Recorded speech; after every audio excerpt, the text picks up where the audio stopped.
ॐ सहना भवतु सहनौ भुनक्तु सह वीर्यं करवावहै तेजस्विनावधीतमस्तु मा विद्विषावहै। ॐ शान्ति शान्ति शान्तिः।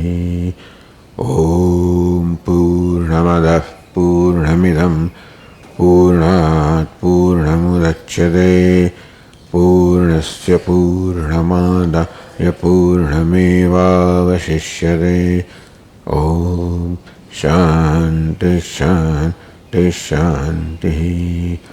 श्रुतिस्मृतिपुराणानाम् आलयं करुणालयं नमामि भगवत्पादं शङ्करं लोकशङ्करं शङ्करं शङ्कराचार्यं केशवं बादरायणं सूत्रभाष्यकृतौ वन्दे भगवन्तौ पुनः पुनः। ईश्वरो गुरुरात्मेति मूर्तिभेदविभागिने व्योमवद्व्याप्तदेहाय दक्षिणामूर्तये नमः।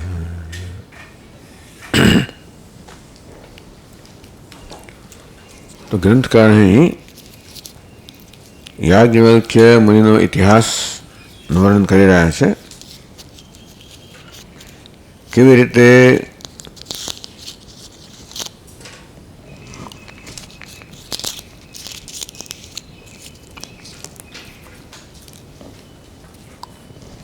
ગુરુજી કયા સંજોગોમાં એમના પર અપ્રસન્ન થયા,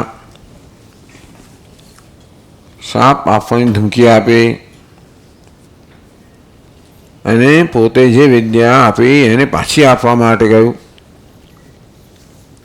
કોઈક રીતે પ્રારબ્ધ વશાત ગુરુજનો ક્રોધાયમાન થઈ ગયા, સમજાવવા છતાં સમજ્યા નહીં, પછી વધારે ગુસ્સે થયા એટલે બા યાજ્ઞવલ્કે પછી પ્રયાસ છોડી દીધો। ગુરુની ઈચ્છાને માન આપીને બધી વિદ્યા પાછી આપી દીધી। પોતે જંગલમાં ગયા, સૂર્યદેવતાની અત્યંત ઉગ્ર તપશ્ચર્યા કરી।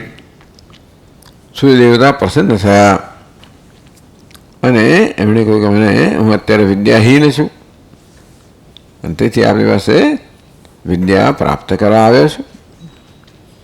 સૂર્યદેવતા ખૂબ પ્રસન્ન થયા, પણ રથ પર બેસાડ્યો, ચારે વેદ અને વેદનો અંગ રહસ્ય સહિતની સમગ્ર વિદ્યા પ્રદાન કરી। પછી પૂછ્યું કે હે યાજ્ઞવલ્ક્ય, હવે આજે વિદ્યા તે પ્રાપ્ત કરીને બદલામાં શું ગુરુદક્ષિણા આપીશ, આપ કહો તે। તો સંપ્રદાય પ્રવૃત્ત્યાખ્યાન વેદાધ્યાપયાખ્યાન। તો સૂર્યદેવતા કે સંપ્રદાયને પ્રવૃત્ત રાખવા માટે અખિલાન વેદાન અધ્યાપય ત્રૈવર્ણિકાન, ત્રણેય વર્ણના સભ્યોને તું સર્વવેદોનું અધ્યાપન કર। ગૃહસ્થ સન એ માટે ગૃહસ્થાશ્રમ ધારણ કર અને વેદનું અધ્યયન કરાવ, અધ્યાપન કર। પશ્ચાત સંન્યાસમ આવૃજ, ત્યાર પછી તું સંન્યાસ ધારણ કર। બ્રહ્મવિદ્યા સંન્યસ્ય વદવા પૂર્વમેવ, બ્રહ્મવિદ્યા તું ગૃહસ્થ તરીકે પણ પ્રદાન કરી શકે છે કે સંન્યાસી તરીકે પણ। ઇત્યુક્તે આ પ્રકારે ગુરુજી આજ્ઞા કરી। યાજ્ઞવલ્ક્ય બી તથે ગુરુ શાસનમ ગૃહીત્વા, ગુરુજીની આજ્ઞાને ગ્રહણ કરીને શેષા ભૂમિમ સમાગાત ભાસ્કરો યથા, શેષા ગૃહિત પોતાના મસ્તક પર ધારણ કરી અને ભૂમિમ સમાગાત ભગવાન સૂર્યદેવના રથ પરથી ભૂમિ પર આવી ગયા અને કેવા તેજસ્વી દેખાતા, ભાસ્કરો યથા, યાને બે ભાસ્કર ના હોય, બે સૂર્ય ના હોય।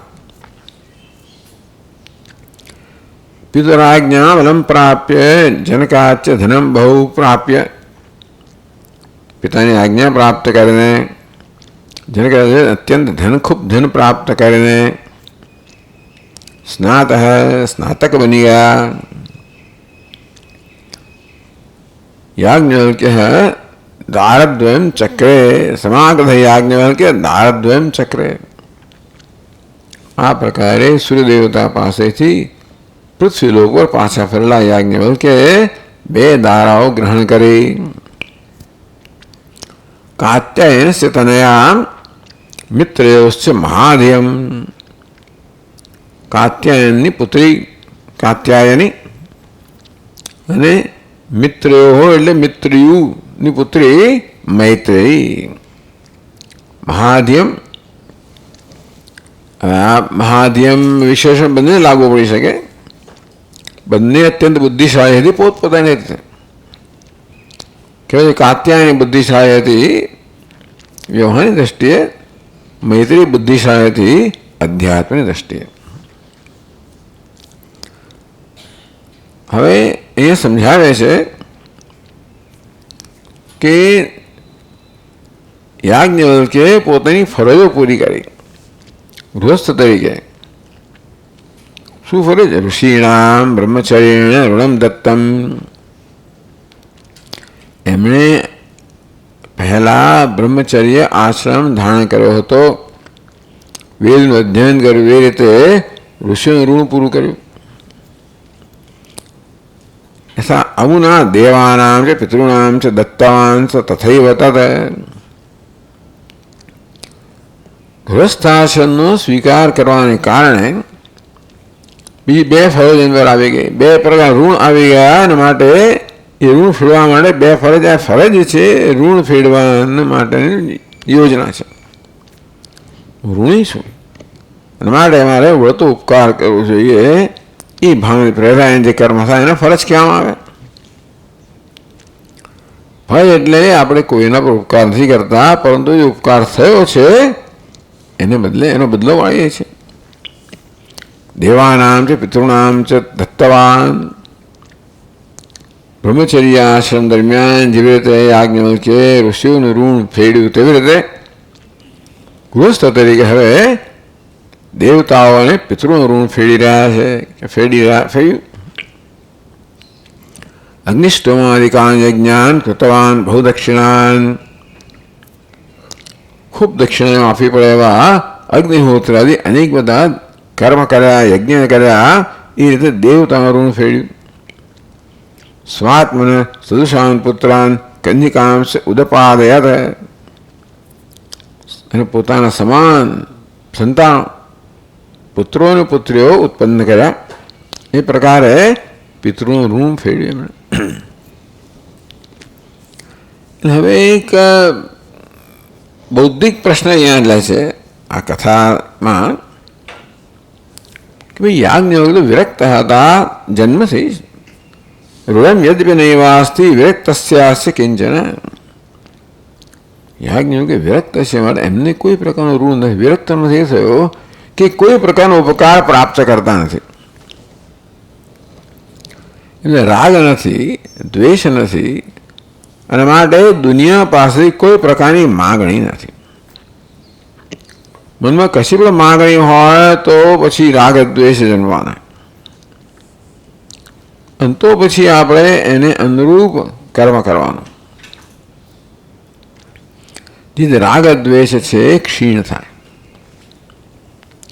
તો આ કર્તવ્ય કરવાનું મુખ્ય પ્રયોજન છે કે જે ઋણ આપણે પ્રાપ્ત કર્યું છે, ઋણ ફેરવું, એની પ્રક્રિયામાં આપણા રાગ દ્વેષ ક્ષીણ કરવા, જેથી આપણે વાનપ્રસ્થ માટે તૈયાર થઈએ. પણ એ તો સંન્યાસી માટે એની યોગ્યતા ધરાવે, સંન્યાસ માટેની યોગ્યતા ધરાવે છે. તો શા માટે બ્રહ્મચારીનું ને ગૃહસ્થનું ને આ બધા ઋણ ફેરવાની એમને શું જરૂર? કે પોતે ભલે સંન્યાસી બનવાની યોગ્યતા ધરાવે છે, એ દ્રષ્ટિએ કોઈ ઋણ નથી, પરંતુ પોતે ગૃહસ્થાશ્રમ સ્વીકાર કરો એ માટે એમને ઋણ આપોઆપ લાગી ગયા. તથાપિ આશ્રમ સંબંધાદ ઋણમ અસ્મિન ઉપાગતમ. હવે ગૃહસ્થાશ્રમ ધારણ કર્યો, ગૃહસ્થાશ્રમના સંબંધને કારણે આ બે ઋણ, પિતૃઋણ અને દેવ ઋણને આપોઆપ લાગી ગયું. ગૃહસ્થ હોવાને કારણે, એ પોતે છે હોવાને કારણે નહીં, પોતે વિરક્ત છે અને માટે કોઈ ઋણ ન હોવું જોઈએ, ગૃહસ્થ છે માટે આ ઋણ એમણે ફેરવાના. એ સમજાવે છે આશ્રમાદ ઋણમ. તો આ વર્ણ વ્યવસ્થા સમજાવે છે, આશ્રમ વ્યવસ્થા અહીં તો સમજાવે છે. બ્રહ્મચર્યાશ્રમી યદ્દ ઋષિણામ હિ ભવેદ ઋણી. ઉપનયન વિધિ દ્વારા, ગાયત્રી મંત્ર ઉપદેશ દ્વારા બ્રહ્મચર્ય આશ્રમનો સ્વીકાર કર્યો એટલે આપણે ઋષિઓને ઋણી બની ગયા. અને પછી વેદાધ્યયન દ્વારા એ ઋણ ફેરવાનું હોય. ઋણી ગૃહસ્થશ્ચ તથા દેવપિત્રો સદા ભવેત.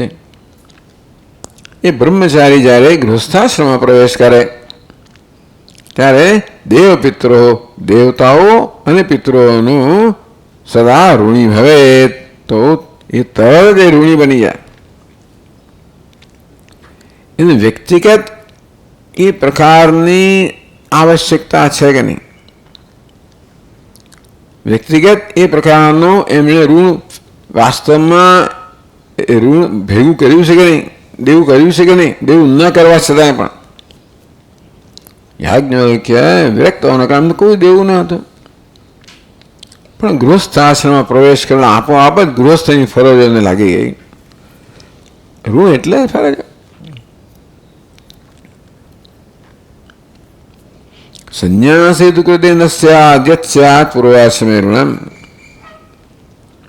પૂર્વાશ્રમમાં, બ્રહ્મચર્ય આશ્રમમાં, ગૃહસ્થાશ્રમમાં વાનપ્રસ્થમાં કોઈ ઋણ હોતું નથી. પણ પૂર્વ આશ્રમમાં જે પ્રકારનું ઋણ હતું, વાનપ્રસ્થની ફરજ તો હોય જ છે. વાનપ્રસ્થે પણ પોતાની ફરજ બજાવવાની હોય છે. એને શું કરવું ને શું ના કરવું એ પ્રકારના નિયમો હોય જ છે. ઋણ હોય કે ના હોય. ઋણનો અર્થ ફરજ. એવી કોઈ ફરજ સંન્યાસ એને રહેતી નથી. એના કરવું જ જોઈએ, ન કરવું જોઈએ એ પ્રકારનું એના પર કોઈ શાસન નથી. હવે બ્રહ્મચારી વેદના, શાસ્ત્રના અને વ્યવહારના, સમાજના શાસનમાં છે. ગ્રહસ્થ પણ છે અને વાનપ્રસ્થ પણ છે. પણ સંન્યાસી હવે સમાજ તો રવા દો, શાસ્ત્રના પણ શાસનમાં નથી. પૂર્વાશ્રમીય તૃણમ તત્ સંન્યાસે કૃતે ન સ્યાદ. પૂર્વાશ્રમમાં, ગૃહસ્થાશ્રમમાં જે ઋણ હતું એ સંન્યાસ ધારણ કરવાથી હવે રહેતું નથી. તો દૃષ્ટાંત લૌકિકમ ચ યથા ન સ્યાદ. માણસ સંન્યાસી બને એટલે પૂર્વ આશ્રમમાં જે કે દેવ હોય, દેવો સંન્યાસને લાગુ પડતો નથી. વ્યાવહારિક દેવું એને કરજ કરી હોય ગૃહસ્થ રૂપે, સંન્યાસ ધારણ કરે એટલે હવે એ ગૃહસ્થનું કરે એને લાગુ પડતું નથી. તો જેમ વ્યવહારમાં નિયમ છે તેવી જ રીતે શાસ્ત્રો પેલું કરે છે. હતું પિતૃઋણ છે, ઋષિઋણ, એ દેવતઋણ છે, શાસ્ત્રનું એ ઋણ હવે એને રહેતું નથી.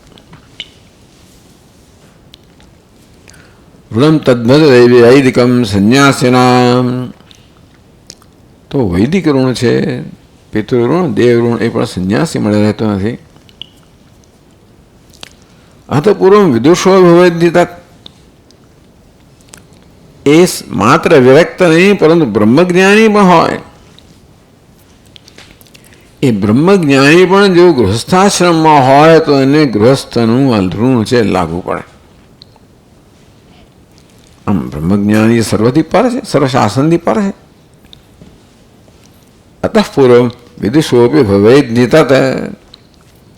પરંતુ સંન્યાસ આશ્રમ ધારણ કરતા પહેલા વિદ્વાન હોય, બ્રહ્મજ્ઞાની હોય તો પણ એને ઋણ લાગુ પડે. જેમ કે જનક રાજા એ ગૃહસ્થાશ્રમ વાળાને ઋણ લાગુ પડે. કારણ શું છે? નૈમિત્તિકમ નિમિત્ત निमित्ते स्यात् नियतं लोकवेदयोः. ગૃહસ્થાશ્રમ નિમિત્ત છે અને માટે આ દેવઋણ પિતૃઋણ એને લાગુ પડે. નિમિત્ત કહે છે, નિમિત્તને કારણે. કારણ કે એમનામાં કોઈ ઉણપ છે, એમની કોઈ જરૂરિયાત છે, એમના કોઈ રાગદ્વેષ છે, માટે લાગુ પડે એવું નહીં. પરંતુ ગૃહસ્થાશ્રમ રૂપી નિમિત્ત હોવાને કારણે નૈમિત્તિક એ ગૃહસ્થને જે સંબંધિત છે એ ઋણ આપોઆપ લાગુ પડે. ઋણત્રય નિમિત્તમ સ્યાत् પૂર્વોક્તમ ह्याश्रमद्वयम्. પૂર્વોક્તમ આશ્રમદ્વયમ, પૂર્વોક્ત બ્રહ્મચર્યાશ્રમ અને ગૃહસ્થાશ્રમ જે છે એ ઋણત્રય નિમિત્તમ સ્યાत्. બ્રહ્મચર્ય આશ્રમ ધારણ કરો એટલે ઋષિના ઋણી બની ગયા. ગૃહસ્થાશ્રમ સ્વીકાર કરો એટલે દેવતાઓને પિતૃના ઋણી બની ગયા. હવે આગળ ચર્ચા કરે છે 616મું પાનું, 19મું પાનું, 52મા શ્લોકથી કહે છે यदि पूर्वाश्रमद्वयम् पूर्व संबंध प्रयोजकम. પૂર્વાશ્રમદ્વયમ બ્રહ્મચર્ય આશ્રમ અને ગૃહસ્થાશ્રમ એ ઋણ સંબંધ આપ કહો છો કે એ નિમિત્ત છે. આશ્રમ રૂપી નિમિત્ત હોવાને કારણે આશ્રમ સંબંધિત ઋણ આપોઆપ આપને લાગે. ચાલો ભાઈ, ગૃહસ્થાશ્રમ તો માટે ઋષિ ઋણ લાગ્યું, અને બ્રહ્મચર્ય આશ્રમ ઋષિ ઋણ લાગ્યું. ગૃહસ્થાશ્રમને કારણે દેવ ઋણ પિતૃ ઋણ લાગ્યું. એવું જો હોય તો તરી તદકૃત્વા. ચાલ ભાઈ, શું કામ હું બ્રહ્મચાર્ય બનવું ને ગૃહસ્થ બનવું, શું કરવા? પ્રથમ વાનપ્રસ્થાશ્રમ એવ શુદ્ધિ કામે કર્તવ્ય. તો મને કોઈ સંતાનોની, કોઈ ધન સંપત્તિની, કશી વ્યવહારિક વસ્તુની જરૂરિયાત છે નહીં. હા, અંતઃકરણ શુદ્ધિની જરૂરિયાત છે. બધું અંતઃકરણ શુદ્ધિ માટે છે. કર્તવ્ય કર્મ એ નિષ્કામ કર્મ જ થયું. જે કર્મ કરવા દ્વારા કોઈ વળતા ઉપકારની અપેક્ષા ન હોય એને આપણે ફરજ કહીએ, કર્તવ્ય કર્મ કહીએ. તો માતા પિતાની ફરજ, પ્રત્યે ફરજ બજાવીએ તો કોઈ વળતા ઉપકારની અપેક્ષા નથી, નિષ્કામ કર્મ. એટલે આ પ્રકારે કર્તવ્ય કર્મને નિષ્કામ કર્મ. તો શુદ્ધિ કામે એ દ્વારા અંતઃકરણ શુદ્ધિ પ્રાપ્ત થાય એવી કામના ધરાવનાર. ચાલો ભાઈ, શું કરવા બ્રહ્મચારી બનવું, શું કરવા ગૃહસ્થ બનવું, શું કરવા ઋણ પોતાના માથે લેવા અને પછી એ બધું કરવું એના કરતા વાનપ્રસ્થા, સીધો વાનપ્રસ્થાશ્રમ કેમ સ્વીકાર ના લેવો? તો વાનપ્રસ્થને કોઈ ઋણ નથી, કારણ કે વાનપ્રસ્થ વનમાં નિવાસ કરનાર છે. એની પાસે હવે બીજી કોઈ સામગ્રી નથી એ કર્મ કરી શકે. એ દેવ ઋણને ફેડી શકે, પિતૃ ઋણને ફેડી શકે એ પ્રકારનું કર્મ કરવાની સામગ્રી નથી. કે પછી ગુરુકુળમાં જઈને અભ્યાસ કરે એ પ્રકારનું ઋષિ ઋણ ફેરવવું પણ હવે સંભાવના નથી. ચલો આપણે વાનપ્રસ્થ બની જઈએ તો કોઈ ઋણ ના રહે. એ શંકામાં બહાર દે. શું કરવા? આ તો ચર્ચા ચાલી રહી છે આશ્રમ વ્યવસ્થાની. તો આપના કહેવા પ્રમાણે કોઈ આશ્રમ અર્થાત બ્રહ્મચર્ય આશ્રમ કે ગૃહસ્થાશ્રમ સાથેના સંબંધને પરિણામે, એ નિમિત્તને પરિણામે નિમિત્ત ગુણ પ્રાપ્ત થતા, તો નિમિત્ત શું કામ ભાઈ કાદમાં પગ શું કામ મૂકો પછી ધોવાનું એના કરતા? એવું થઈ શકે કે નહીં? એ પ્રશ્ન એ લીધો છે. ટૂંકમાં જ્યારે આ આશ્રમ વ્યવસ્થાની વાત થઈ રહી છે, યાજ્ઞવલ્ક્યે જે ગૃહસ્થાશ્રમ સ્વીકાર્યો અને તો પછી એમણે સંન્યાસ આશ્રમ નથી લીધો. હવે તો શું વ્યવસ્થા છે શાસ્ત્રમાં? તો ટીકાકાર કહે છે, દ્વિજાનામેથી 52મા શ્લોકમાં ગ્રંથકાર કહે છે, દ્વિજાનામાશ્રમાભાવઃ ન પ્રશસ્તઃ કદાચન वनवासस्य नियतः काल उक्तो मनीषिभिः।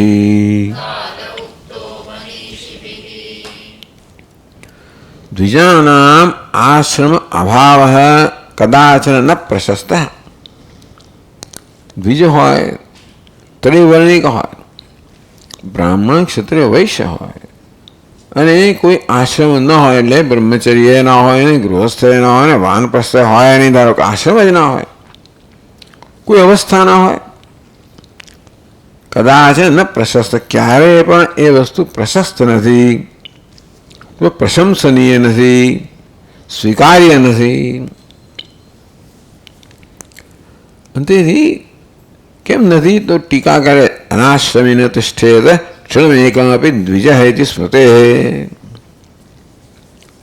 દ્વિજ એટલે ત્રિવર્ણિક છે, એણે એક ક્ષણ માટે પર આશ્રમ કોઈક આશ્રમનો સભ્ય ના હોય, બ્રહ્મચર્ય, ગૃહસ્થ, વાનપ્રસ્થ કે સંન્યાસ, જે આ ચાર આશ્રમ વ્યવસ્થા છે એમાં એક કોઈ પણ એક આશ્રમમાં એક વ્યવસ્થામાં, એટલે વ્યવસ્થામાં હોવો જોઈએ. એક સમાજ વ્યવસ્થા છે ને, તમે એમાંથી છટકી ના જાઓ, એટલે એ સમાજ વ્યવસ્થામાં હોવા જોઈએ. તેથી તમે આમાંના કોઈ પણ એક અવસ્થામાં હોવા જોઈએ, જેથી તમે સમાજના એક ભાગ બની રહો અને એની માટેની યથાયોગ્ય ફરજો છે એ ફરજ બજાવો. એટલે તમે પ્રદાતા બનો. તમે જુદા પડીને માત્ર એક ભોગતા ન રહો, પણ સમાજ પાછી ગ્રહણ કરો છો, એના બદલામાં તમે અર્પણ પણ કરો. આશ્રમ તો એવું થાય. અનાશ્રમીન તિષ્ઠેત ક્ષણમેકમપી દ્વિજૈતિ. આ એક ક્ષણ માટે પણ કોઈ દ્વિજે ત્રૈવર્ણિકે અનાશ્રમી આશ્રમ રહિત ન હોવું જોઈએ. इति स्मृते आश्रम अभाव से अयुक्तत्वात्. आ श्रुतिना कहेवा प्रमाणे आश्रम अभाव, કોઈ પણ આશ્રમ ન હોવું, એટલે મુક્ત હોવું, સ્વચ્છંદ હોવું, એનો અર્થ એવો થયો. તમે સમાજમાં વ્યવસ્થામાં હો તો સ્વચ્છંદ, તમે કેવા છો, પરતંત્ર છે એમ કહેવાય, પણ તમે નિયુક્ત છો, સુવ્યવસ્થિત છો, વ્યવસ્થા છે. તો તમે આ રીતે કોઈ પણ બ્રહ્મચારી હોય, ગૃહસ્થ હોય, વાનપ્રસ્થ હોય તો વ્યવસ્થિત છે, કશું ના હોય તમે સ્વચ્છંદ છો. એ સ્વચ્છંદતા સ્વીકાર્ય નથી, કારણ કે તો પછી તમારું કોઈ નિયંત્રણ ના હોય, તો પછી ધર્મ ના હોય જીવનમાં. અને ધર્મ ના હોય, કર્તવ્ય કર્મ ના હોય, ફરજ ના હોય, મૂલ્ય ના હોય, તો ધીમે ધીમે ધીમે અધર્મ પ્રવેશ કરે અને એ રીતે માણસનું પતન થવાનું જ છે. એટલા માટે અનાશ્રમીન તિષ્ઠેત ક્ષણમેકમપી દ્વિજ. આશ્રમનો અર્થ છે કે તમે સમાજના એક અંગ છો, સમાજ સાથે જોડાયેલા છો અને ફરજથી જોડાયેલા છો. સમાજ પાસેથી તમે જે પ્રકારનો લાભ પ્રાપ્ત કરો છો, કોઈ વ્યવસ્થામાં હોય તો લાભ પ્રાપ્ત કરીએ તો એના બદલામાં આપણે જરૂર વળતર આપવું જોઈએ, એમના ફરજ. આશ્રમ તમે કોઈ આશ્રમ ન સ્વીકારો તો એ દુનિયાનો લાભ તો મેળવો જ છો ને, ખાઓ છો ને, પીવો છો ને, બધું કરો છો. એટલે કોઈ અનાજ ઉત્પન્ન કરો ત્યારે તમે ખાઈ શકો ને. તો ઘરમાં રહેતા બધી વ્યવસ્થાનો ઉપયોગ કરતા હો તો બધાનો તમે લાભ લેતા જાઓ, પ્રત્યક્ષ કે પરોક્ષ રીતે. આશ્રમ અયુક્તત્વાत् વનવાસસ્ય વક્ષ્યમાણ વિધયા ગૃહસ્થોત્તર કાલિકત્વ નિયમાચ. ભાઈ વનવાસ વાનપ્રસ્થ આશ્રમ નિયમ છે. વક્ષ્યમાણ વિધયા, હવે જે વિધિ કહેવામાં આવશે એ પ્રકારે ગૃહસ્થોત્તર કાલિકત્વ નિયમાચ. આ વાનપ્રસ્થ આશ્રમ નિયમ છે કે ગૃહસ્થ ઉત્તર કાલિકત્વ, ગૃહસ્થાશ્રમ પછી જ વાનપ્રસ્થાશ્રમ આવવો જોઈએ, એવી શાસ્ત્રમાં સ્પષ્ટ વ્યવસ્થા વર્ણવવામાં આવી છે. એટલે શાસ્ત્રીય નિયમ કરેલો છે કે વાનપ્રસ્થાશ્રમ તો ગૃહસ્થાશ્રમ પછી સ્વીકારવાય.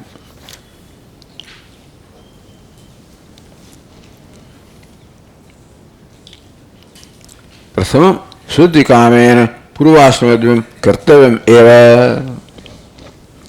જે શુદ્ધિની કામના રાખતો હોય એને વાનપ્રસ્થાશ્રમ સ્વીકારતા પહેલા બે આશ્રમ બ્રહ્મચર્ય આશ્રમ અને ગૃહસ્થ આશ્રમથી પસાર થવું પડે.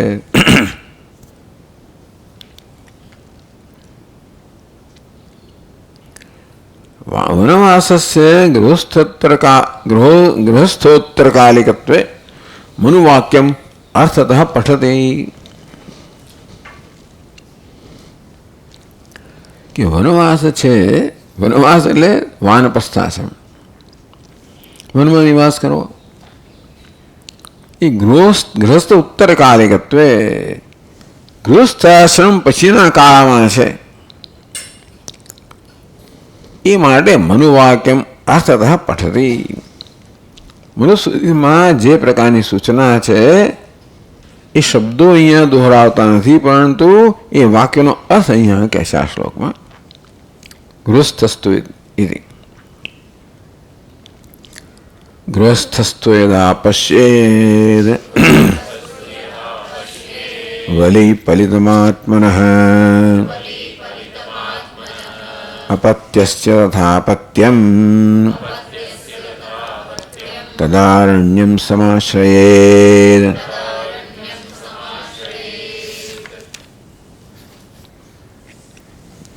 ગૃહસ્થસ્તુ પરંતુ જ્યારે ગૃહસ્થ યદા પશ્યે ગૃહસ્થ જીવે છે શું છે? વલી પલિતમ આત્મન.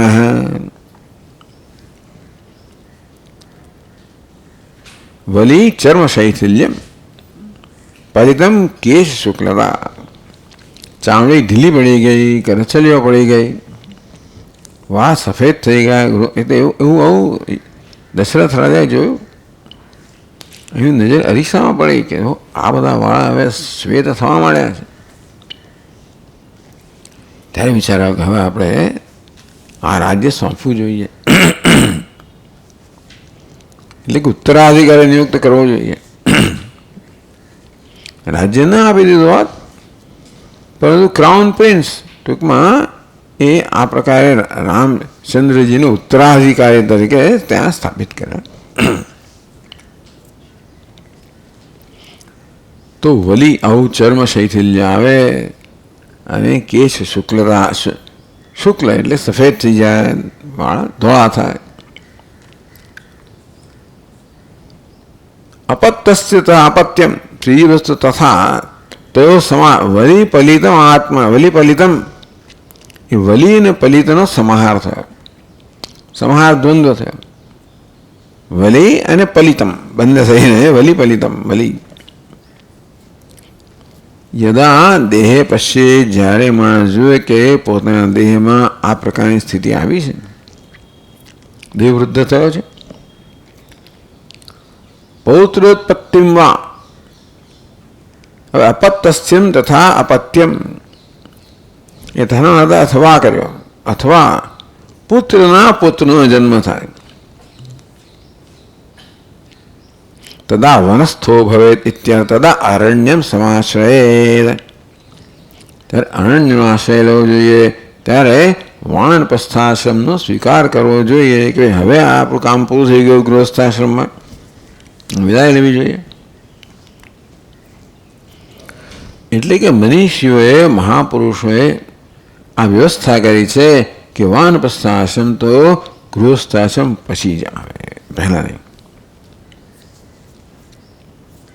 તો સંન્યાસથી શું વ્યવસ્થા છે? સંન્યાસસ્ય વૈરાગ્યમેવ પ્રયોજકમ. તો વાનપ્રસ્થાશ્રમ માટે ગૃહસ્થાશ્રમ પ્રયોજક છે. સંન્યાસ માટે કયો આશ્રમ પ્રયોજક? વૈરાગ્યમેવ પ્રયોજકમ. યદ હરેવ વિરજેત તદ હરેવ પ્રવ્રજેત. એવું જાવા ઉપનિષદે કહ્યું, યદ હરેવ વિરજેત, જે દિવસે વૈરાગી જન્મે તદ હરેવ પ્રવ્રજેત, એ દિવસે સંન્યાસ ઘરની બહાર નીકળી જવું જોઈએ. ત્યાં વિરજ એટલે વૈરાગ્ય. જ્યારે વૈરાગ્ય પ્રાપ્ત થાય ત્યારે સંન્યાસ માટે વૈરાગ્ય એ મુખ્ય કારણ છે. સંન્યાસ વૈરાગ્યમ એવ પ્રયોજકમ. કોઈ ઉંમર નહીં, કશું નહીં, દેહની અવસ્થા નહીં, કશી અવસ્થા નહીં, માત્ર વૈરાગ્ય જ પ્રયોજક છે. યદિ વા ઇતરથા ઇત્યાદિ જાબાલશ્રુતે. તો જાવલ ઉપનિષદમાં કહેવામાં આવ્યું બ્રહ્મચર્યમ સમાપ્ય ગૃહી ભવે. બ્રહ્મચર્ય સમાપ્ત કરીને ગૃહી બનવું જોઈએ, એટલે એને ગૃહસ્થાશ્રમ સ્વીકારવો જોઈએ. ગૃહી ભૂતવા વની ભવેત. ગૃહસ્થાશ્રમ પછી એણે વનવાસ એટલે કે વાનપ્રસ્થ સ્વીકારવો જોઈએ, વાનપ્રસ્થ બનવું જોઈએ. વની ભૂતવા પ્રવ્રજેત. વાનપ્રસ્થ પછી એણે પ્રવ્રજનમ એટલે કે સંન્યાસ ધારણ કરવો જોઈએ. યદિવા ઇતરથા અથવા તો ઇતરથા બીજી રીતે પણ થાય બ્રહ્મચર્યાદેવ પ્રવ્રજેત. એ બ્રહ્મચર્યાશ્રમમાંથી પણ સંન્યાસી બની શકે. ગૃહાદ્વા ગૃહસ્થાશ્રમથી, વનાદ્વા કે વનવાસમાંથી. એ પ્રકારે એક ક્રમ પણ આપ્યો અને અક્રમ પણ આપ્યો. એ ક્રમ પ્રમાણે બની શકે ત્યારે એ જે ચતુર્થાશ્રમી છે એ કદાચ વિરક્તિઓ ન હોય તો પણ વનવાસ પછી ચતુર્થાશ્રમ બની શકે. પણ સાચો સંન્યાસી તો જેવો વૈરાગ્ય જન્મ્યો કે ભાઈ વિનિર્ગત શું છે, આત્મેચ્છાયોષિતા નિજ ગૃહાત પૂર્ણમ વિનિર્ગમ્યતા. પોતાના ઘરમાંથી તરત જ વિદાય લેવી જોઈએ. અહીંયા કહે છે ટીકામાં યદિ વા ઇતરથા ઇત્યાદિ જાવાલ શ્રુતે. એટલે જાવાલ ઉપનિષદમાં સ્પષ્ટ કહ્યું યદ હરેવ વિરજે. જે દિવસે વૈરાગ્ય પ્રાપ્ત થાય કે તદ હરેવ પ્રવ્રજે. એ દિવસે જ એણે પ્રવ્રજન કરવું જોઈએ, ચાલી નીકળવું જોઈએ. યદિ વા ઇતરથા ઇત્યાદિ જાવાલ શ્રુતે વનવાસસ્યસ્તુ તાદૃશ્રુતિ અભાવાત ક્રમ એવૈરી. એટલે આ પ્રકારે સંન્યાસ મળે શ્રુતિ છે કે વૈરાગ્ય પ્રાપ્ત થાય ત્યારે કોઈ પણ વનવાસ, ત્યારે બ્રહ્મચર્ય આશ્રમમાંથી, ગૃહસ્થાશ્રમમાંથી, વાનપ્રસ્થમાંથી વૈરાગ્ય પ્રાપ્ત થાય સંન્યાસ લેવો જોઈએ. હવે કોઈ વાક્ય વાનપ્રસ્થ કે ભાઈ સંન્યાસમાં બ્રહ્મચારી વાનપ્રસ્થ બની જાઓ એવું કોઈ વાક્ય છે નહીં. એટલે કહે છે કે વનવાસસ્ય તું તાદૃશ શ્રુતિ અભાવાદ. વનવાસ માટે આ પ્રકારે શ્રુતિનું કોઈ વાક્ય નથી. તેથી ક્રમ એવ મળે. વનવાસ તો ક્રમથી થાય. બ્રહ્મચર્ય સમાપ્ય ગૃહી ભવેત. ગૃહી ભૂતવા વની ભવેત. એ ક્રમ કયો છે ને એ સિવાય બીજો કોઈ અપવાદ કયો નથી. માટે આ ક્રમનું જ આપણે અનુસરણ કરવું જોઈએ. અને તમે સીધા વાનપ્રસ્થ ન બની શકો. કેવાનો ભાવ થાય છે? ક્રમથી વાનપ્રસ્થ બને, ગૃહસ્થાશ્રમ પછી વાનપ્રસ્થાશ્રમ આવે એવો ક્રમ છે. એ ક્રમ તમારે એનું અનુસરણ કરવું પડે. એટલે પછી એના શ્લોકમાં કહે છે બ્રહ્મચર્યાદ ગૃહાદ્વાપી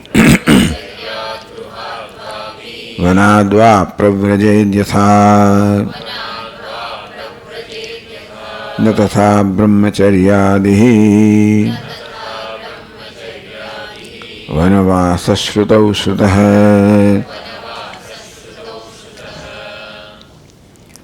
બ્રહ્મચર્યાદ ગૃહાદ્વાપી વનાદ્વા યથા પ્રવ્રજેદ. સંન્યાસ માટે બ્રહ્મચર્ય આશ્રમમાં બ્રહ્મચારી હોય, ગૃહસ્થ હોય, વનવાસ વાનપ્રસ્થી હોય, જ્યારે વૈરાગ્ય પ્રાપ્ત થાય ત્યારે એ સંન્યાસી બની શકે. બનવું જોઈએ ખરેખર. પ્રવ્રજેદ એમ કરીને એક વિધાન કર્યું કે વૈરાગ્ય પ્રાપ્ત થાય યદહરેવ વિરજેત તદહરેવ પ્રવ્રજેત. જે ક્ષણે એને વૈરાગ્ય પ્રાપ્ત થયો એ ક્ષણે એને સંન્યાસ ધારણ કરવો જોઈએ. શું કહેવામાં આવ્યું?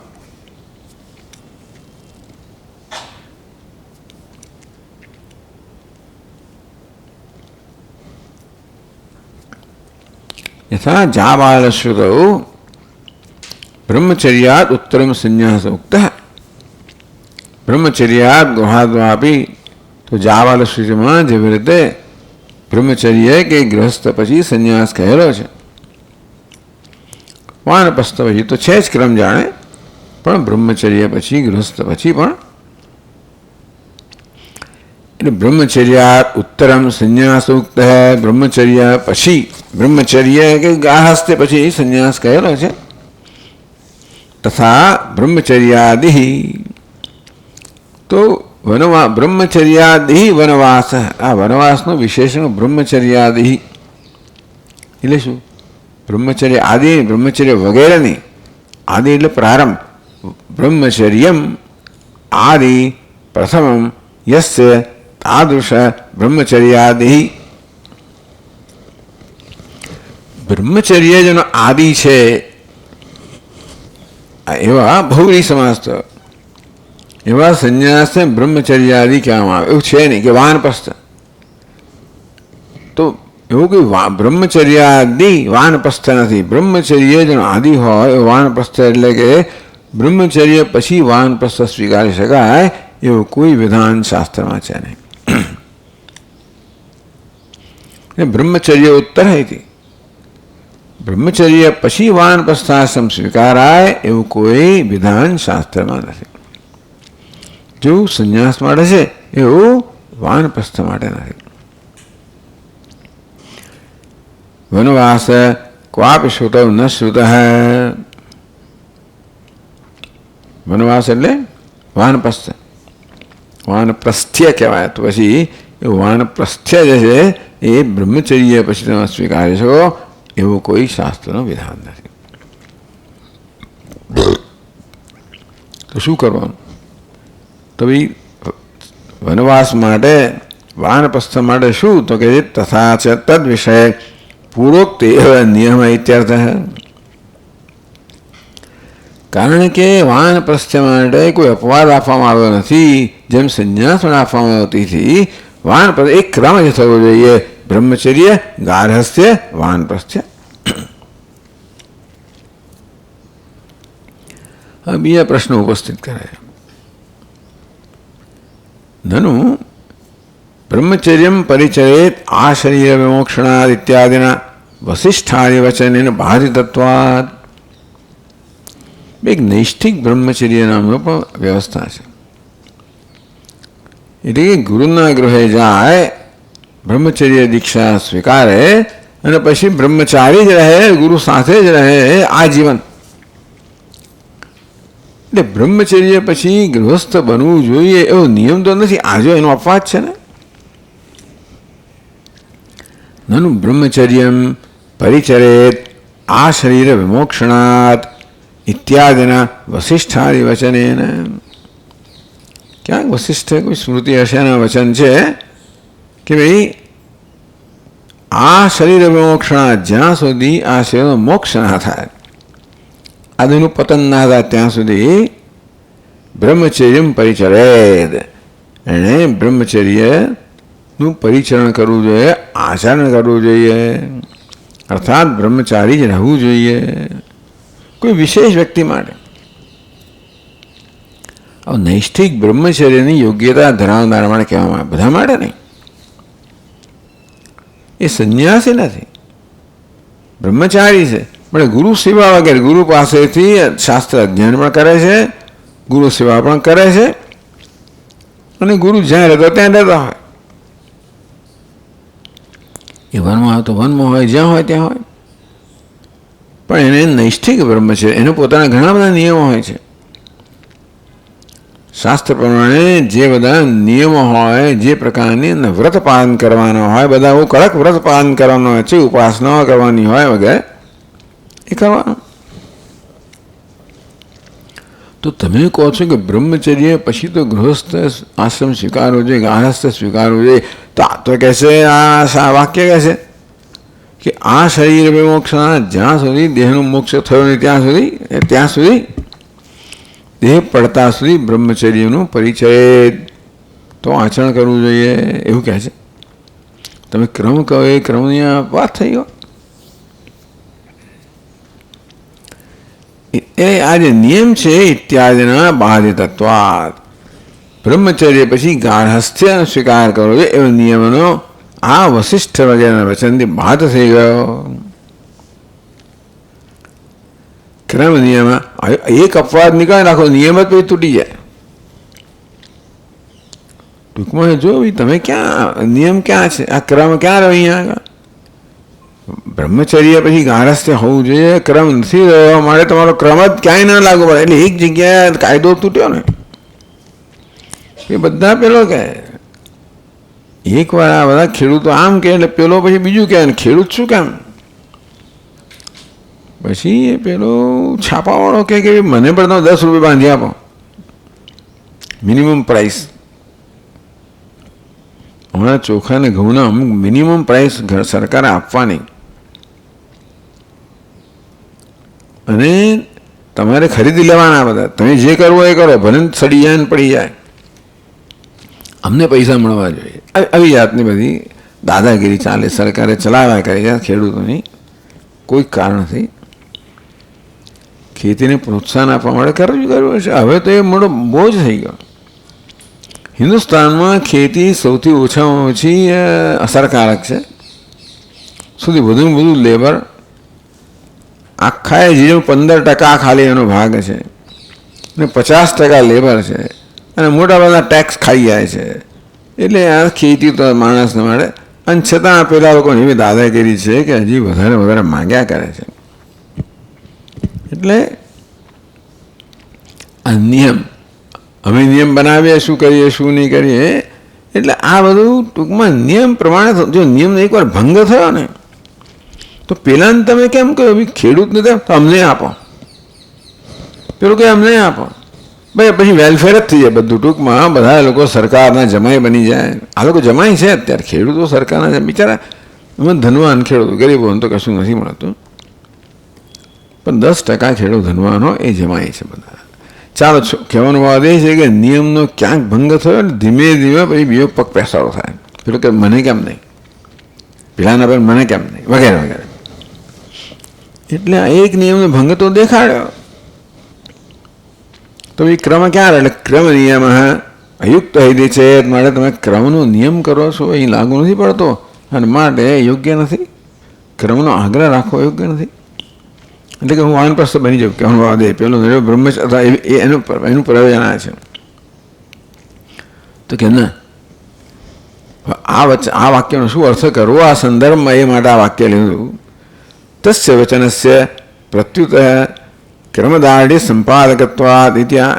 એટલે આ વચન જે છે કે દેહનું પતન થાય ત્યાં સુધી એને બ્રહ્મચારી રહેવું જોઈએ, એ ખરેખર ક્રમને દૃઢ કરે છે, ક્રમનો અપવાદરૂપ નથી. કહેવા માંગે છે ક્રમદાઢ્ય સંપાદકત્વાદ. આ વાક્ય છે ને એ ક્રમની દૃઢતાનું સંપાદન કરે છે, કર્મનો ભંગ નથી કરે. કર્મ ભંગ કરવા માટેનું વાક્ય નથી, ક્રમની દૃઢતાનું સંપાદન કરવા માટે છે.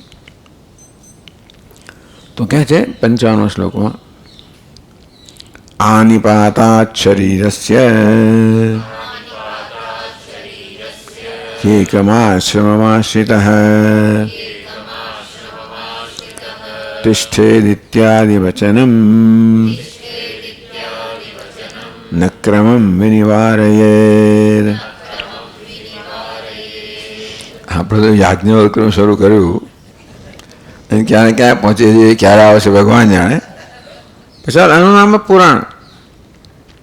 આપણે ક્યાં તો નીકળીએ ઘરે, સીધા પહોંચીએ આપણા જે ગંતવ્ય સ્થાન પર, કે પછી જુદે ચાલો એક બહુ આકર્ષક જગ્યા લાગે છે, ઉત્તમ જગ્યા, ચાલો એ જોતા જઈએ, પેલું જોતા જઈએ, આ જોતા જઈએ.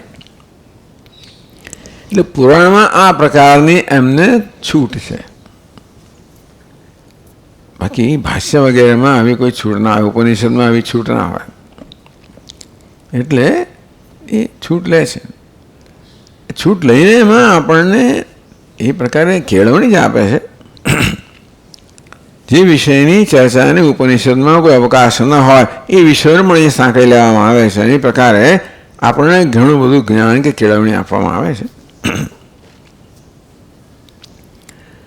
આનિપાદાશ્રયસ્ય એકમાશ્રયમાશ્રિતઃ તિષ્ઠેદ ઇત્યાદિ વચનમ.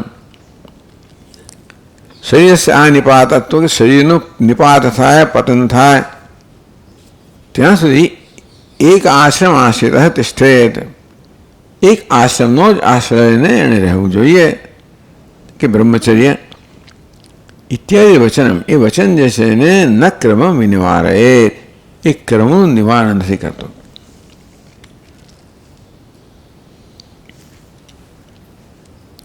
તો ટીકાએ કહ્યું આ નિપાતાદ એટલે શું? શરીરસ્ય એટલે આ મરણમ, મૃત્યુ સુધી. એકમ આશ્રમમ સેવમાણ તિષ્ઠે ઇત્યર્થકમ વસિષ્ઠાદિ વચનમ. કયું વસિષ્ઠે કે એક જ આશ્રમનો આશ્રમનો બ્રહ્મચર્યનો આશ્રય લઈને રહેવું જોઈએ જીવો ત્યાં સુધી, મરો નહીં ત્યાં સુધી. ઇત્યાદિ અર્થકમ વસિષ્ઠાદિ વચનમ. વસિષ્ઠ વગેરે આ અર્થમાં આ અર્થ પહોંચાડનારા જે વાક્યો કહ્યા હશે. ક્રમ ન નિવારે, આ ક્રમનું નિવારણ કરવા માટે નથી. કિંતુ દૃઢેત ઇતિ શેષ ન ક્રમ વિનિવારેત, કિંતુ એ ઉમેરો આપણે, કિંતુ દૃઢેત એ કર્મને દૃઢ કરે છે. એવડે કેવી રીતે? અસ્ય વચનસ્ય ક્રમધારણી સંપાદકતા વિષય. આ વચન છે કે શરીરનો પાર થાય ત્યાં સુધી એક આશ્રમમાં રહેવું જોઈએ. એ વચન ક્રમને દ્રઢ કેવી રીતે કરે છે ભાઈ? એ સ્પષ્ટ કરે છે પછીના 2 શ્લોકમાં. કિંતુ દ્વાભ્યામ કિંતુ ચેજ્જાયતે પ્રીતિ બ્રહ્મચર્યે ગૃહે વને રાગતસ્તત્ર ન સ્થેયમ સંકલ્પ્યૈવ સેદિહ તથા સત્યપરિપ્રાપ્ત ક્રમાશ્રમ પરિગ્રહમ વિના ન પ્રત્યવેયાત સહ યથા રાગી જનો પરઃ.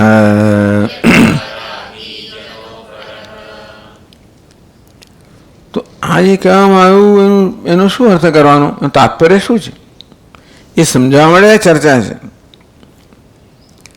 કિંતુ ચેત જાયતે પ્રીતિ બ્રહ્મચર્ય ગૃહે વને પ્રીતિ જાયતે. તમે બ્રહ્મચર્યાશ્રમમાં હો, ગૃહસ્થાશ્રમમાં હો, વાનપ્રસ્થાશ્રમ, અને ત્યાં બહુ ગમી ગયું, બસ મને બ્રહ્મચારી રહેવું જ ગમે, મને ગૃહસ્થ રહેવું જ ગમે, એવું ગમી ગયું. રાગત એમાં કોઈક પ્રલોભનને કારણે, રાગને કારણે, એટલે એમાં પોતાના મનની સ્થિતિ પર આધાર રાખે છે. પણ એ પ્રકારની જીવન રીતિ ગમી ગઈ, વનવાસ ગમી ગયો, જે કંઈ પ્રકારની એ જીવન રીતિ એને કોઈક રીતે ગમી ગઈ, એટલે રાગથી હવે ત્યાં રહેવા માંગે છે. એટલે કે છે રાગત તત્ર નસ્થેયમ. તમને કોઈ એ પ્રકારની અવસ્થા કે વ્યવસ્થા ગમી ગઈ માટે તમે ત્યાં અટકી પડ્યા અને આગળ ફરજ ન બજાવે, બરાબર નથી. સંકલ્પ એ વસ્તુ, પણ સંકલ્પ કર્યા કે ભાઈ હું બસ બ્રહ્મચારી રહેવા માંગુ છું, એટલે બ્રહ્મચર્ય આશ્રમનો જે એણે સ્વીકાર કર્યો કે જે ત્યાં આગળ ત્યાં અટકી ગયો એ કારણ કે મારે બ્રહ્મચારી જ રહેવું છે, એ પ્રકારના સંકલ્પથી નહીં ગમી ગયું છે માટે નહીં, એવું કહે છે. તથા સતી ઉપરી પ્રાપ્ત ક્રમાશ્રમ પરિગ્રહમ ન પ્રત્યવયા વિના. આ પ્રકારે સંકલ્પ કરી રહ્યો. સંકલ્પનું પ્રયોજન એ છે કે રાગદ્વેષથી લેવાયેલો નથી, કોઈ પ્રકારની આધ્યાત્મિક ઉન્નતિને કારણે લેવાયેલો છે. માણસ રહેવા માંગે છે કારણ કે અહીં તપશ્ચર્યા છે, અહીં અધ્યયન છે વગેરે, આ આધ્યાત્મિક ઉન્નતિ છે માટે રહેવા માંગુ છું, એટલે સંકલ્પ કર્યો છે. ને સરસ ભાઈ ફળ ફૂલ વગેરે મળી રહ્યા છે, બધું સરસ છે અહીંયા આગળ, માટે અહીંયા જ રહી જાઓ ભાઈ, ક્યાં બીજે ક્યાં જઈએ આપણે. ગુરુજી છે બહુ દરકાર કરે છે ને બહુ ચિંતા નથી, મારે રહી જાઓ તો નહીં. કે એમ કરાવે તમે એ જે અવસ્થા આશ્રમમાં છો એને ન્યાય નથી આપતા. અને તમારી સમાજ પ્રત્યેની અને દુનિયા ઈશ્વર પ્રત્યે જે ફરજ છે નથી બજાવતા. મને ગમી ગયું છે માટે તમે ગૃહસ્થ જ રહી જાઓ. હું તો ભલે વલી પલી બધું થઈ ગયું તો પણ મને બહુ મજા આવે છે અહીંયા આગળ. આ તો ત્યાં કોણ તકલીફ લે? ભાઈ આ ગૃહસ્થ જાય કોણ? હું તો ના જાઉં. એટલે એ દ્વેષને કારણે ના જાય. આને માટે રાગ હશે, બીજા માટે દ્વેષ હોય. ટૂંકમાં એ નિર્ણય રાગ દ્વેષથી પ્રેરણા ન હોવો જોઈએ. એ સમજથી વિવેકથી પ્રેરણા હોય તો સંકલ્પનો અર્થ કે વિવેકપૂર્વક સંકલ્પ લેવામાં આવે કે રહેવાનું પ્રયોજન માત્ર ગમે છે એટલા માટે કે બીજું આધ્યાત્મિક પ્રયોજન છે. મારે ગૃહસ્થ રહેવું છે, મારે સેવા કરવી છે.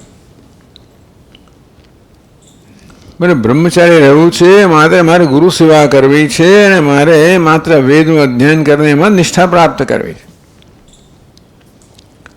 એટલે જીવન એવું કોઈ ઉત્કૃષ્ટ ધ્યેય હોય જેને કારણે તમે એ સ્થાને રહેવા માગતા હો તો સમજી શકાય. પણ ગમે મજા આવે છે એ તો નહીં ગમે, જતા રહેશો પાછા. અને સાથે સાથે ગમે છે મારે કરો છો એને કારણે જે કરવું જોઈએ એના પ્રત્યે ધ્યાન ના હોય. એટલે રાગતઃ તત્ર ન સ્થેયમ. મતલબ રાગથી પ્રેરાય ને કે બીજે પ્રત્યે દ્વેષથી પ્રેરાય ને. અર્જુન ત્યાગ કરો, ગૃહસ્થાશ્રમ ત્યાગ કરવા માંગે, સંન્યાસ લેવા માંગે છે. એ આના પ્રત્યે દ્વેષ અને પેલા પ્રત્યે રાગ.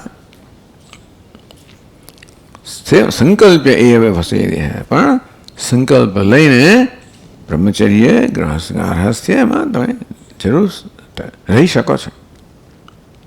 તથા એ પ્રકારે સંકલ્પ પૂર્વક રહેતા હો તો ઉપરી પ્રાપ્ત ક્રમાશ્રમ પરિગ્રહ વિના, ઉપરી પ્રાપ્ત ક્રમ આશ્રમ, તમે જે અત્યારે અવસ્થામાં છો એ પછીની અવસ્થા જે પ્રાપ્ત થાય ક્રમ પ્રમાણે એ પરિગ્રહ વિના એને તમે ન સ્વીકારો તો પણ ન પ્રત્યવયા, તો પણ તમે પ્રત્યવાય ન લાગે, તમે દોષિત ના થાઓ જો સંકલ્પ કર્યો હોય તો.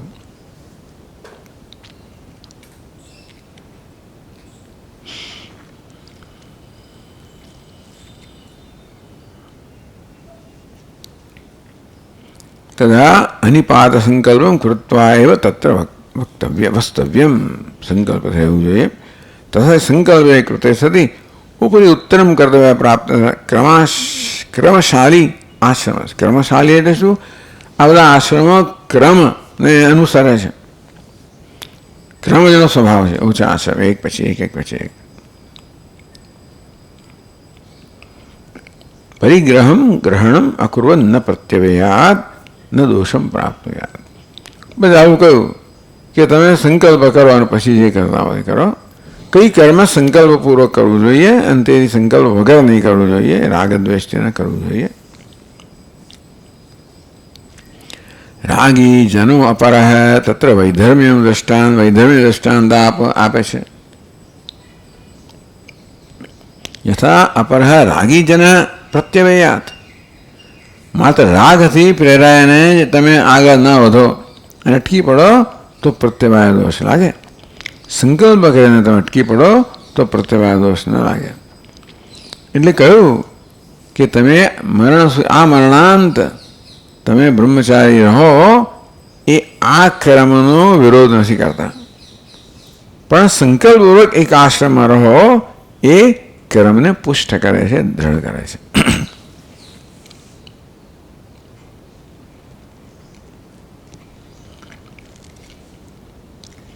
હવે પાછા આગળ કહે છે નનુ નૈષ્ઠિક બ્રહ્મચારી આપી વનવાસાદિ રૂપમ વાનપ્રસ્થાદિ સંબંધી કર્મ કૃત્વા વાનપ્રસ્થાદિભમ આત્મન સાધયતુ તથા ચ કિમર્થમ ઉક્ત વ્યવસ્થા કલ્પ્યતે.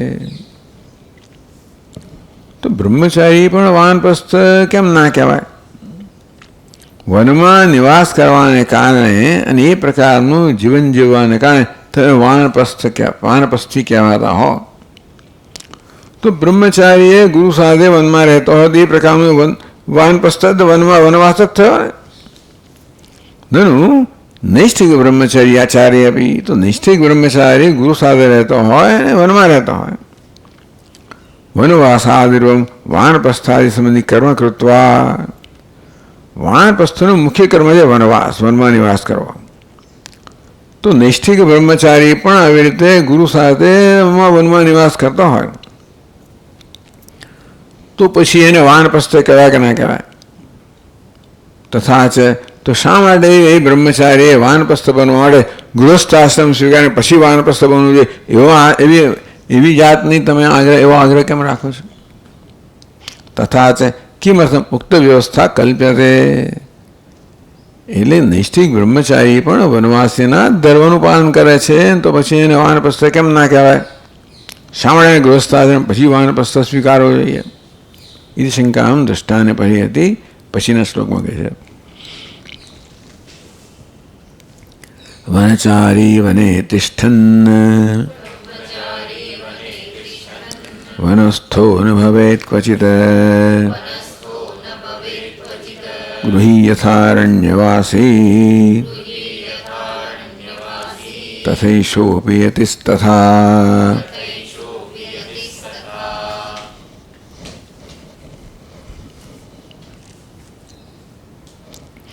બ્રહ્મચારી વને તિષ્ઠન, નૈષ્ઠિક બ્રહ્મચારી હોય કે પેલો વને તિષ્ઠન, વનસ્તો ક્વચિત વનસ્તો ન હોય અને છતાં ને વાનપ્રસ્થિ ના કહેવાય.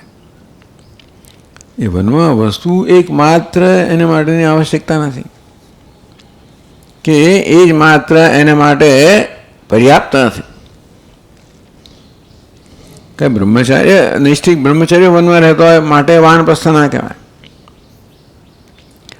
ગૃહી યથા અરણ્યવાસી, જેમ કોઈ એટલે કહે છે યથા તો યતિ તથા યથા એશોપી યતિ તથા યથા એશ આ પ્રસિદ્ધ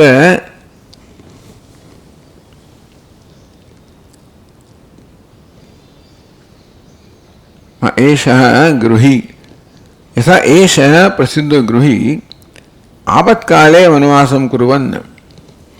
એટલે ઘરમાં કે આપત્તિ આવી ગઈ હોય અને એટલા પૂરતું વનમાં જઈને રહેતો હોય. અરણ્યવાસી વાનપ્રસ્થો ન ભવેત, એ અરણ્યમાં નિવાસ કરતો હોવા છતાં પણ એ વાનપ્રસ્થ ના બને, ગૃહસ્થ જ રહે. કારણ કે કોઈ આપતકાલને કારણે ત્યાં રહેવા ગયો છે, ત્યાં રહેવા માત્રથી એ વનવાસી કે એટલે વાનપ્રસ્થથી ના બની જાય. અહીં કહે છે નાટક વગેરેમાં પણ ટૂંકમાં હવે વેશ ધારણ કરો એટલે ના બની જાઓ તમે. તથા છે યતિ કર્મ ભિક્ષાટન કાષાય ધારણાધિકમ કુર્વન યતિ ન ભવેદ. તે રીતે આ બ્રહ્મચારી પણ ભિક્ષાટન કરે, કાષાય વસ્ત્ર ધારણ કરે, એવું કરે એના કારણે યતિ બની જાય એવું ન થાય.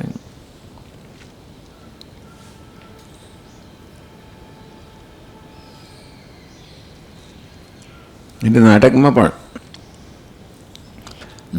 હોય એમ ગૃહસ્થ કે બ્રહ્મચારી, આ નાટકમાં એ સંન્યાસી બને, એ માત્ર સંન્યાસી નથી બની જતો.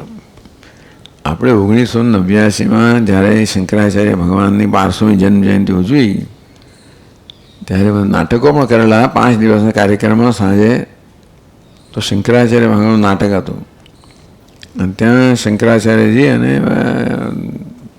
આપણા સંવાદ છે, શાસ્ત્રાર્થ છે, મંડન મિશ્ર સાથે જે શાસ્ત્રાર્થ થયો એનો દીકરો ત્યારે શંકરાચાર્ય બનેલો, પેલો પરિતોષ. અને એવા જોર એવી રીતે બોલે બાપુ એ કે જાણે શંકરાચાર્ય એ માનતું કાલે મારો દીકરો આવો થઈ જશે, બહુ ચિંતા થઈ ગઈ. મારો દીકરો તો નહીં થઈ જાય, એવું કરવાથી બની જતા નથી. તમે એ પ્રકારે બહુ અસરકારક રીતે શંકરાચાર્યનો ભાગ ભજવતો હતો, વેશ ભજવતો હતો અને સરસ રીતે કરતો હતો. એટલા પૂરતો એ માત્ર દિવસ સંન્યાસી ના બની જાવ. નહીં તો સંન્યાસી બની જાવ, ઘેર ના પાછો આવવા દે, તું બની ગયો સંન્યાસ, ઘેર ના આવે, એવું ના થાય. એટલે કહે છે કે ભિક્ષાટન કાષાય ધારણાધિકમ કુર્વન યતિ ન ભવેત. જેમ ગૃહી જે છે એ આપતકાલે વનમાં નિવાસ કરે માટે અરણ્યવાસી કે વાનપ્રસ્થ ન બને, તેવી રીતે ભિક્ષાટને કાશાદન કરવાથી પેલો નૈષ્ઠિક બ્રહ્મચારી એ જતી ના બને. તો બ્રહ્મચારી વનવાસાદિના વનસ્થાદિ સંજ્ઞો ન ભવેત. ગૃહસ્થ પણ ના બને કે બ્રહ્મચારી પણ ના બને. યતિ માત્ર બ્રહ્મચારી માત્ર વનમાં નિવાસ કરવા રૂપી વાનપ્રસ્થનું કર્મ કરે એટલે વાનપ્રસ્થી ના બની જાય, કે ગૃહસ્થ કદાચ વનમાં રહે તો એ વાનપ્રસ્થી ના બની જાય, કે આ વનમાં આ બ્રહ્મચારી છે એ ભિક્ષાટન વગેરે કરતો માટે પણ એ યતિ ના બની જાય, સંન્યાસી ના બને. એ કર્મ કરવા માટે ના બને, કર્મ છે એ ક્રમથી બને અથવા સંકલ્પથી બને.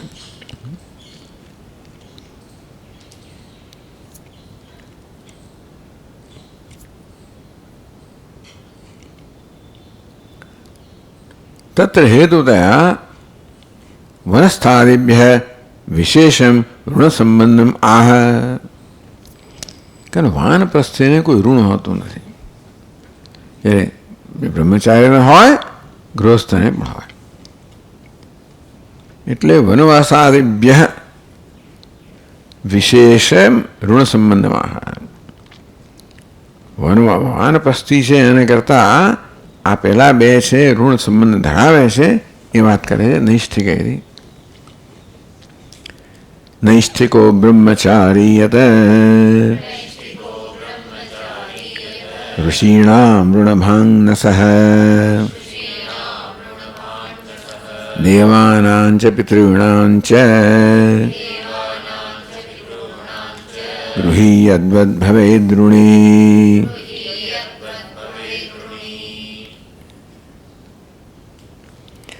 નૈષ્ઠિકો બ્રહ્મચાર્ય ઋષિણામ ઋણભાગ. ટૂંકમાં યદ્યપી સ નૈષ્ઠિકો બ્રહ્મચારી એટલે ઋષિનામ ઋણભાગ છે, ઋષિ ઋણ ધરાવનારો છે. ન સ દેવાનામ ચ પિતૃણામ ઋણભાગ. બ્રહ્મચારી છે ઋષિનો ઋણનો ભાગી બને, પણ દેવતાઓનો અને પિતૃનો ઋણભાગી ન બને. ગૃહી યદ્વદ ભવેદ. ગ્રસ્ત જેવી રીતે દેવતાઓને પિતૃ ઋણી બને તેવી રીતે આ બ્રહ્મચારી કે નૈષ્ઠિક બ્રહ્મચારી આ દેવતાઓને ઋષિનો ઋણી ન બને.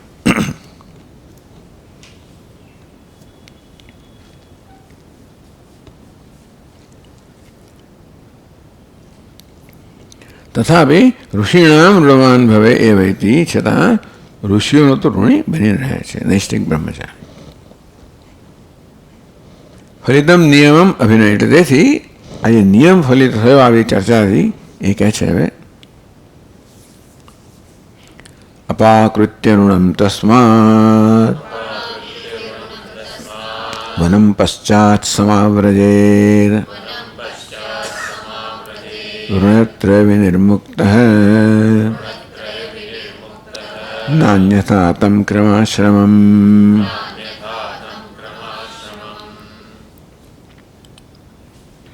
તસ્માદ ઋણમ અપાકૃત્ય પશ્ચાત વનમ સમાવ્રજેત.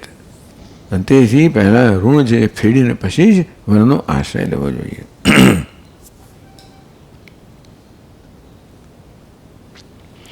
અત્ર પૂર્વાધાર્થ એવ ઉત્તરાદેન સ્ફુટીક્રિયતે.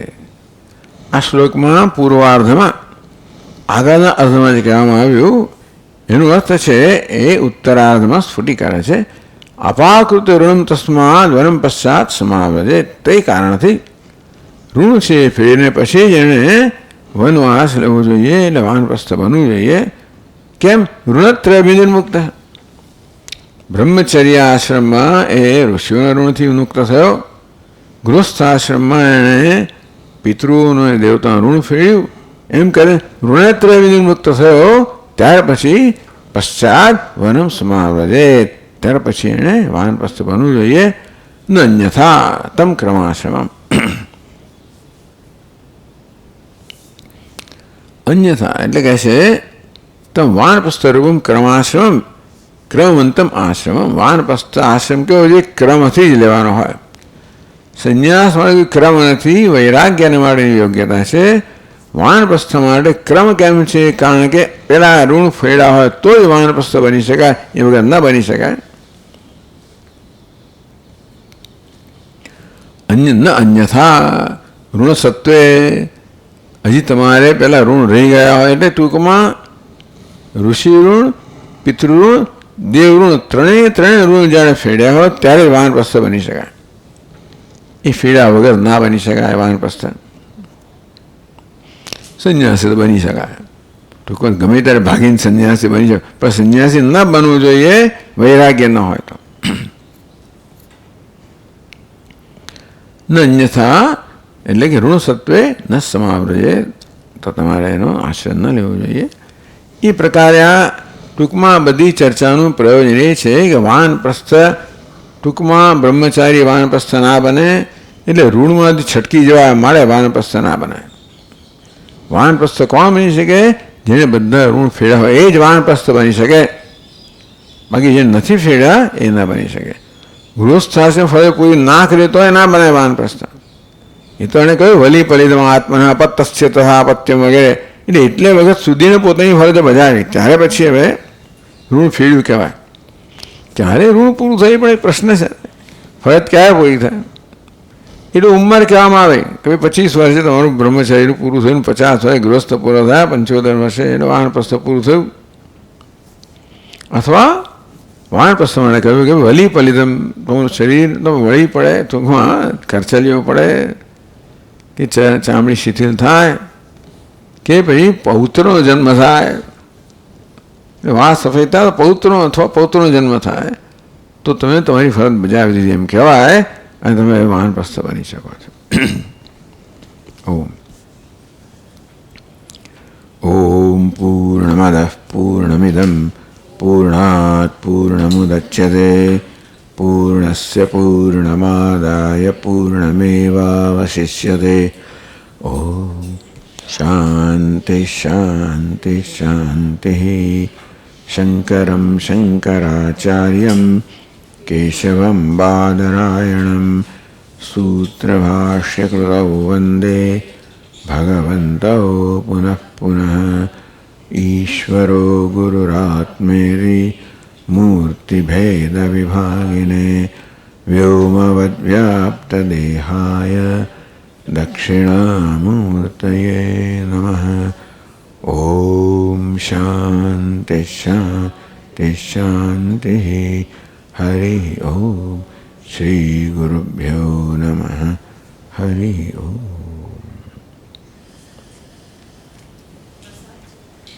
પ્રસાદ છે બધા.